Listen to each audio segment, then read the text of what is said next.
Nemo censé tour ignora relegem. Nul n'est censé ignorer la loi.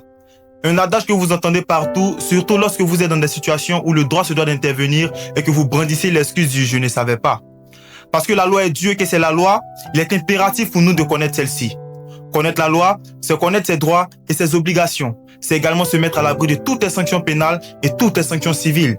Alors, tu es étudiant, travailleur, entrepreneur ou un simple citoyen, peu importe le domaine dans lequel tu es, ce podcast est pour toi. Ici, on rend le droit clair, explicite et à portée de tous. Bienvenue dans la tribune du droit, là où la justice sort des tribunaux pour s'immiscer dans la vie quotidienne.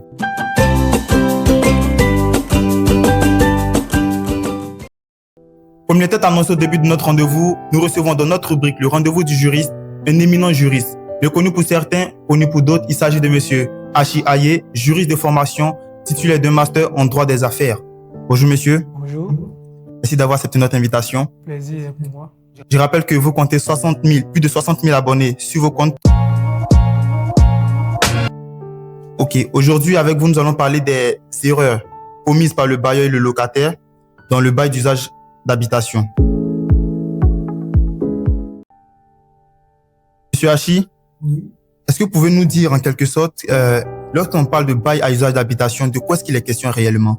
D'accord. Dans un premier temps, je tenais à vous remercier de nous avoir accordé cette tribune pour parler du droit. Parce qu'en réalité, beaucoup sont ignorants du droit. Or, la loi le dit que nul n'est censé ignorer la loi. Tout à fait. Et il est très important d'aborder ce sujet qui fâche beaucoup aujourd'hui, le sujet de l'habitation, du bail à usage d'habitation. Il est important de rappeler que le bail à usage d'habitation, c'est un contrat qui consiste à mettre en location un immeuble ou un local servant d'habitation, c'est-à-dire où je vais dormir pour être terre à terre. D'accord. Alors, monsieur, vous avez dit un truc très important ici. Vous dites que c'est un contrat. Alors, est-ce que ce contrat-là, il doit être forcément écrit ou bien un accord verbal peut servir de contrat? Alors, au regard de la loi, puisque ici nous nous en tenons à la loi, quand nous prenons les dispositions de l'article 412 du Code de la construction et de l'habitat, il est signifié que le contrat de bail à usage d'habitation doit être fait par écrit. Mais la loi ne dit pas que cela est impératif, mais il est nécessaire pour une bonne compréhension entre les parties de formuler leur volonté par écrit. D'accord. Monsieur, généralement, nous au quartier comme ça, nos bailleurs là, c'est pas tous les bailleurs qui ont des contrats écrits. Est-ce que des personnes qui, par exemple, font une location de façon verbale, est-ce que cela est valable juridiquement? Oui, cela est valable juridiquement, même si la loi dit au bailleur de servir un contrat de bail au locataire, mais sans contrat écrit, le contrat verbal est valable. Et tout propriétaire, c'est-à-dire tout bailleur peut se prévaloir de ce type de contrat-là pour garantir ses droits. D'accord. Merci beaucoup, monsieur, de nous éclairer sur ce sujet-là. Maintenant, moi, je veux savoir, dans tout votre parcours, selon vous, quelles sont les erreurs fréquentes que pose, disons, le bailleur lorsqu'il met son bien en location? Alors, il y a plusieurs erreurs. Il faut comprendre que le bailleur, dans le souci, généralement, les bailleurs, ils ne regardent pas l'avenir, mais ils regardent l'instant présent. Comment ils vont faire pour toucher rapidement l'argent et puis donner leur maison à quelqu'un. Sans savoir que le fait pour eux de ne même pas établir un contrat de bail à l'origine de leur contrat, de leur obligation, c'est dangereux. Parce que là, il n'y a rien qui garantit les obligations des parties. Et dans un second temps, il y a un élément très important qui est l'état des lieux d'entrée. Les bailleurs, généralement, ne font même pas ce qu'on appelle l'état des lieux d'entrée. Parce qu'il serait pour eux de prouver demain que la maison se trouvait dans une telle situation avant de pouvoir garder ou bien déduire les dégradations de la caution qu'on appelle en droit en réalité dépôt de garantie. D'accord. Non, monsieur, dites-moi. Pour un bailleur qui fixe le montant de sa caution ou encore le montant du loyer, est-ce que la loi garantit un canevas pour minimum le prix auquel on doit fixer le montant du loyer ou bien le nombre de mois Parce que généralement, on tombe sur des bailleurs, par exemple, qui peuvent fixer, par exemple, 5 mois de caution. Est-ce que la loi prévoit une disposition précise sur le nombre de mois qu'il faut pour la caution? Oui, effectivement, la loi en dispose. Si nous prenons l'article 426 et suivant du Code de l'habitat et de la construction, il fait mention que le dépôt de garantie, c'est-à-dire le dépôt de garantie ainsi que les sommes versées en avance ne doivent pas excéder 2 mois. C'est-à-dire que l'avance va être fixée à 2 mois et le dépôt de garantie qui est connu par tous comme la caution va être fixé également à 2 mois. Donc cela ne pourrait excéder ces 2 mois. Voilà. D'accord. Monsieur, est-ce que il est impératif, pour un locataire, pour le bailleur de toujours faire des reçus? Oui. Pourquoi je le dis? Parce que on s'aperçoit souvent avec les moyens de transfert d'argent et tout, à distance, on peut faire les transactions, mais sans reçu. Est-ce que cela peut être valable? Alors, pour ce qui concerne les quittances, quant au paiement du loyer, c'est au locataire de revendiquer cela. Parce que la loi est claire. C'est au locataire de prouver par tout moyen qu'il s'est acquitté de son loyer.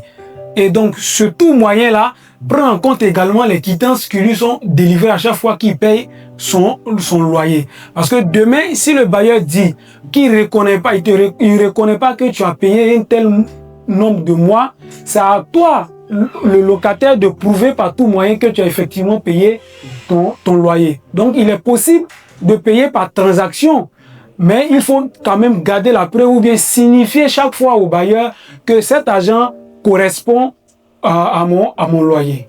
D'accord. Monsieur, là, on touche un point essentiel.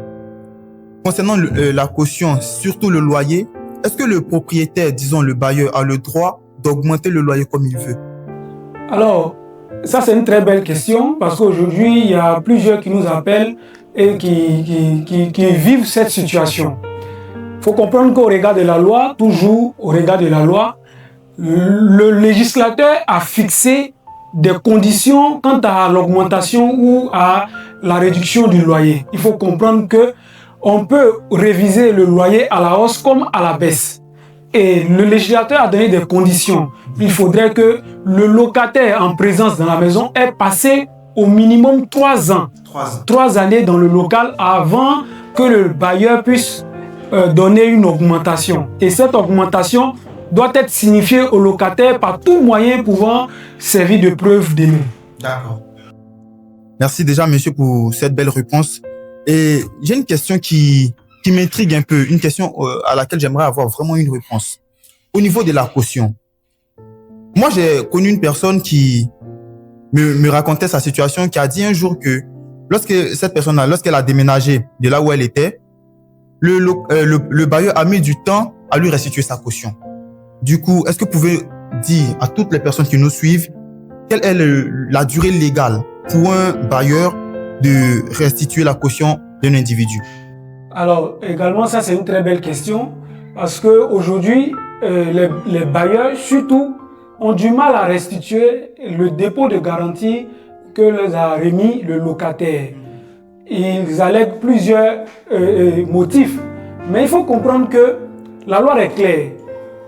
La loi dit que lorsque le contrat prend fin, le locataire doit remettre les clés du local au bailleur. Et à partir de 1 mois, c'est-à-dire à compter d'1 mois après la remise des clés, le bailleur est tenu de rembourser la caution du locataire. C'est-à-dire qu'il a 1 mois comme délai à partir de la remise des clés. Voilà. Donc, le bailleur qui garde par devant lui la caution commet une infraction. Parce que la loi est claire. Voilà.